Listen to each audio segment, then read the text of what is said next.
Hello friends, இன்னைக்கு March 5 current அஃபேர்ஸை பார்க்க போகிறோம். ஒன்று, மத்திய அரசின் இ கிசான் உபஜ் நிதி என்ற திட்டம் எதனுடன் தொடர்புடையது?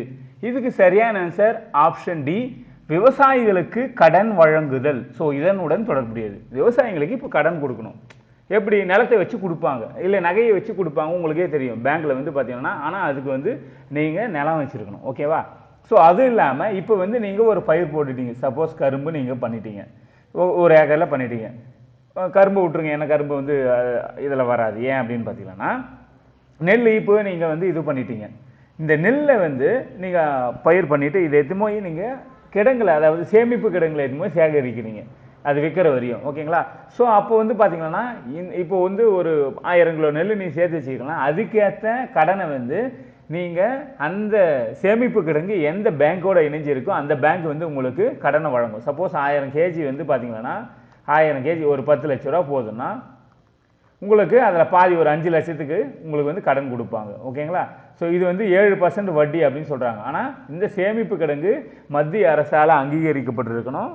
ஓகேங்களா? ஸோ அது வந்து பேங்க் மத்திய அரசால் அங்கீகரிக்கப்பட்டாவே அது வங்கியோட இணைஞ்சிருக்கும். அந்த வங்கி உங்களுக்கு 7% கடன் உதவி அந்த விவசாயிக்கு கொடுக்கும். ஸோ இதன் மூலமாக நீங்கள் அடுத்த பயிர் வைக்கலாம். ஓகேங்களா? அதே போல் அந்த சேமிப்பு கிடங்குல இருக்கும்போது உங்களுக்கு அந்த தானியம் வந்து சேமிப்பாக இருக்கும். நெல் வந்து கெடாமல் இருக்கும், மழையாலே எதாவது. அப்புறமா நீங்கள் உங்களுக்கு யாருக்கு வாங்கிறதுக்கு வராங்களோ அவங்களுக்கு நீங்கள் விற்றுக்கலாம். பட் ஆனால் உங்களுக்கு இந்த பொருள் மூலமாக 7% வட்டி கொடுக்கும், அதாவது கடன் கொடுப்பாங்க. அதுக்கு பேர் தான் இ கிசான் உபஜ் நிதி அப்படின்றது மத்திய அரசு தொடங்கியிருக்கு.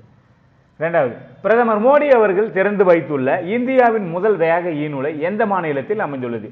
இதுக்கு சரியான சார் ஆப்ஷன் சி வந்து தமிழ்நாடு. உங்களுக்கே தெரியும், நேற்று வந்து மோடி அவர்கள் வந்து கல்பாக்கத்தில் இந்த ஈநூலை தரகத்துக்கு தான் வந்தார். இது எங்கே அமைந்திருக்கு?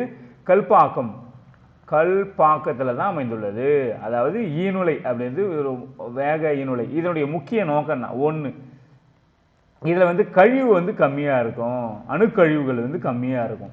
இதுதான் என்னுடைய முக்கிய நோக்கம். அதே போல் திடீர்னு ஒரு அவசர நிலை ஏற்படுது, அதாவது இந்த நம்ம நாட்டில் மீது யாரோ ஒரு போர் தொடுக்க வராங்கன்னு நினச்சிக்கலாம், இல்லை ஒரு சுனாமி வருது. ஏன்னா மேக்ஸிமம் எல்லாமே அணு உலைகள் வந்து கடல் பக்கத்தில் தான் இருக்கும். அதுக்கு நிறைய தண்ணி தேவைப்படுறதுனால கடற்கரை ஓரம் தான் இருக்கும். ஸோ அப்போ வந்து உடனடியாக இந்த அணு உலையை வந்து நீங்கள் க்ளோஸ் பண்ணிடலாம், அதை ஷட் டவுன் பண்ணிடலாம். மூடுதல்.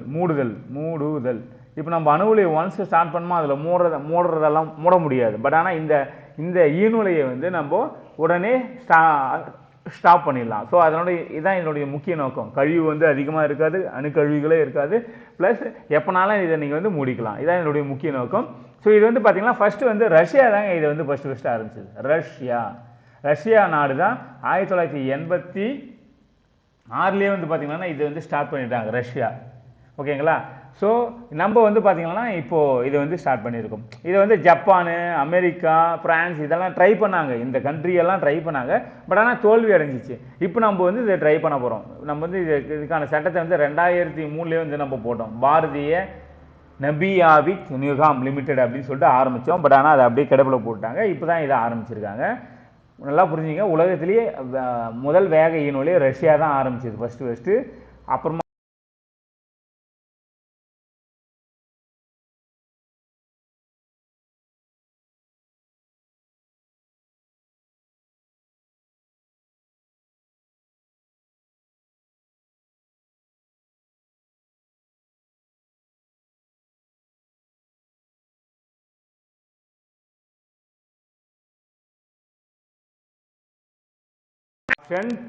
டி சுமன் குமாரி அப்படின்றவங்க தான். உங்களுக்கே தெரியும், இவங்க வந்து பிஎஸ்எஃப் வீரர், மத்திய அந்த பாதுகாப்பு படை இருக்குங்களா, அதுக்கு பிஎஸ்எஃப். இதை வந்து பார்த்தீங்கன்னா மத்திய பிரதேச, இவங்க வந்து இமாச்சல பிரதேசத்தை சேர்ந்த மாண்டியா மாவட்டத்தை சேர்ந்தவங்க. மாண்டியா வயசு வந்து 28 வயசு தான். இவங்களுக்கு வந்து பார்த்தீங்கன்னா மத்திய பிரதேசத்தில் வந்து இந்த ட்ரைனிங் கொடுக்குறாங்க. கிட்டத்தட்ட 8 வார காலம் இந்த ட்ரைனிங். 8 வாரம், 57 பேர் ஆண்கள் எல்லாம் சேர்ந்து. பட் ஆனால் இவங்க பெண்கள் ஒரே ஒரு ஆள், சுமன் குமாரி. இவங்க சொந்த ஊர், அதாவது மாநிலம் பார்த்தீங்கன்னா இமாச்சல பிரதேசம். ட்ரைனிங் வந்து மத்திய பிரதேசத்தில் எடுக்கிறாங்க. ஸோ இந்த ஸ்னைப்பர்னா ஒன்றும் இல்லைங்க, ரொம்ப தூரத்துலேருந்து கரெக்டாக குறி பார்த்து அடிப்பாங்கன்னீங்களா, அவங்களுக்கு பேர் தான் ஸ்னைப்பர் அப்படின்னு சொல்லுவாங்க. ரொம்ப தூரத்துலேருந்து கரெக்டாக குறி பார்த்து அடிப்பாங்களா, அவங்களுக்கு பேர் ஸ்னைப்பர். ஓகேங்களா? முதல் பெண் ஸ்னைப்பர் சுமன் குமாரி. கண்டிப்பாக இந்த கொஸ்டின் கேட்கறதுக்கான வாய்ப்புகள் வந்து ரொம்ப அதிகம். அடுத்தது, ஓகே ஃப்ரெண்ட்ஸ், இன்றைக்கான கரண்ட் அஃபேர்ஸ் வந்து உங்களுக்கு கண்டிப்பாக பயனுள்ளதாக இருந்திருக்கு நான் நம்புகிறேன்.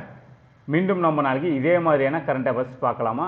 ஓகே சரி, இன்னும் ஒரே ஒரு கரண்ட் அஃபேர்ஸ் மிஸ் பண்ணிட்டேன். 3வது கொஸ்டின், பாகிஸ்தானுடைய புதிய பிரதமர் யாருன்னு பார்த்தீங்கன்னா ஆப்ஷன் பி ஷாபாஸ் ஷெரீப். இவர் தான் பார்த்தீங்கன்னா பாகிஸ்தானுடைய புதிய பிரதமர். ஸோ உங்களுக்கே தெரியும், பாகிஸ்தான் வந்து பார்த்தீங்கன்னா இப்போ வந்து தேர்தல் நடந்தது. ஸோ இந்த ஷாபாஸ் ஷெரீப் இந்த கட்சி வந்து பார்த்தீங்கன்னா 108 அதாவது எம்பியை வந்து பெற்று பெரும்பான்மை இடத்தை பிடிச்சது. இப்போ இவர் தான் பார்த்தீங்கன்னா 2வது முறையாக இவர் வந்து பிரதமராக வரப்போகிறார், ஷாபாஸ் ஷெரீப். கண்டிப்பாக முக்கியமான ஒரு கொஸ்டின்.